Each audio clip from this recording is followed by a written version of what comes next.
هل ممكن نعمل أكتر من عملية تنسيق قوام في نفس الوقت؟ ممكن بس بشروط. في patients كتيرة أوي بعد ما فقدوا وزن كبير بييجوا لي ويقولوا إحنا عايزين نعمل العملية كلّها مرّة واحدة، يعني عايز تعمل شد فخاد، شد بطن، شد دراعات، شد صدر، كلّه في مرحلة واحدة. الحقيقة إن ده بيبقى صعب جدًا وبيبقى حِمل كبير أوي على الpatients في الrecovery والpost operative period.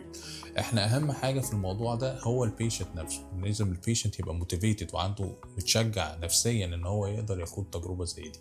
لازم المعامل والتحاليل تخديريًا الpatient يكون متجهّز كويس أوي إن هو يعمل major surgery زي دي. لازم الpatient يبقى عنده وقت كافي في الrecovery والنقاهة بعد العملية عشان يقدر ياخد نتيجة كويسة، ونقدر نحافظ على نتيجة كويسة طول فترة النقاهة بعد كده.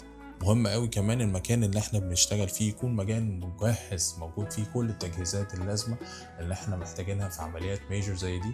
وطبعًا أهم حاجة الجراح يكون حد متمرس ومتمكن إن هو يقدر يhandle such case أو حالات زي دي في أسرع وقت وياخد أحسن نتيجة. شكرًا.